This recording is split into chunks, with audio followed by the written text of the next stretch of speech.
کو تندرستیا دهوکی آمادەکاریان دەکەش بۆ ئۆپراسیۆنە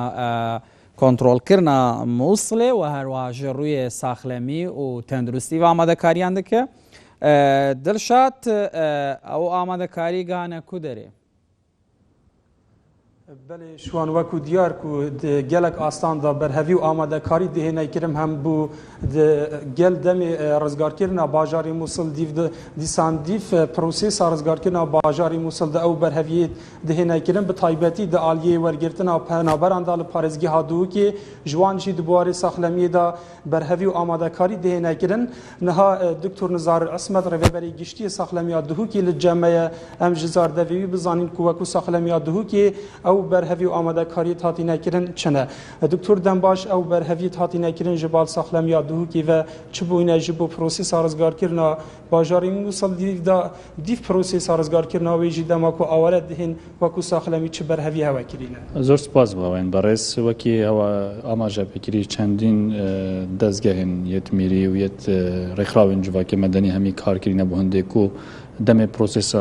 میسل دست پید کرد خو آماده همیا خو آماده بکنه و با پیشوازی کردن خلکی ما وقت رهبری گشتی ساخلمی پارزگاه دو که همیشه خو یخسینت و ارکیدا کو هم بشین گر رخراون یو این بتایبت رخراو ساخلمیات جهانی و هر وسط رخراو دیت نیب دولتی ولگر رهبری گشتی یا ساخلمیا نینوا ام پیگ و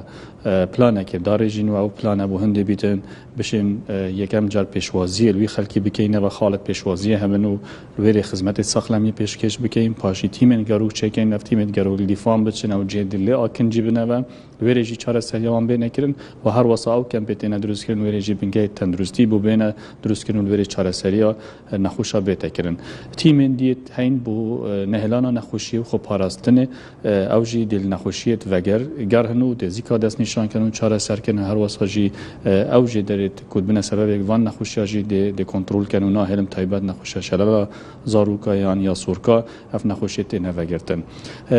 بو پروسس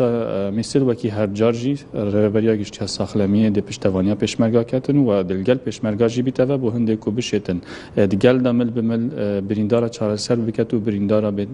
وگو هزید بو نخوشخانن یت پارزگاه دو که جبو چاره سر کرنه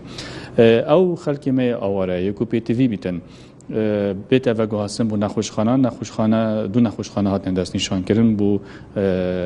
هوجی هر من البیت دوری نخوشخانه شیخان و نخوشخانه کادیا یا میدانی الدور زمان و اگر هاتو پیویز بو نخوشخانه جبین روانه کردن دپرای امبولانس ما این روانه کردن بو نخوشخانه دو که البرج دی چاره سریوانه دکر بله دکتر وکو دیار جماره که زورا آواران و که خوجهن پارزگاه دو که کو جماره اون هندی خوجهن پارزگاه دو که نه وکو رهبری ساخلمی دو که اویا کارتی کردن لسر هوا بویت عالی ساخلمی دابین کردن درمانان بارگیرانی لسر نخوشخانه و بن که این ساخلمیه بوفه ما بستیجی هماهنگیه که دناف براوا وزارت ساخلمی عراقی دهه وان هفکاریه که آنکو گودنک دو دستی هوا کو هفکاریه که دیگل هوا بکن بو پیشوازی که نا آورین باجری میسل بری هفتیه که وکیل وزیر ساخلمی بغداد دفمه بو کمبونه که دریش مدگل دا که به هندی او پترفشین ارکی خرابنو پشتوانیا مبکن اگر پشتوانیا مجینه کن پشتوانیا رهبری گشتیار ساخلمی نه نوا بکنه و دا کتره کمان دا هم بشین وان درمانو پیداویستیا بگهین نه وان کمپا استعداد خود دار بری و نوکه جامد بردام سرخد نکو پتر او بشین خدمت بکن حتی نوکه چتکی ملموس و صاد دیار نبویه بس وکی دیار و نشان و صاد بهنده چنه وکو او ده پشتوانی کن بله دکتر گلک سپاس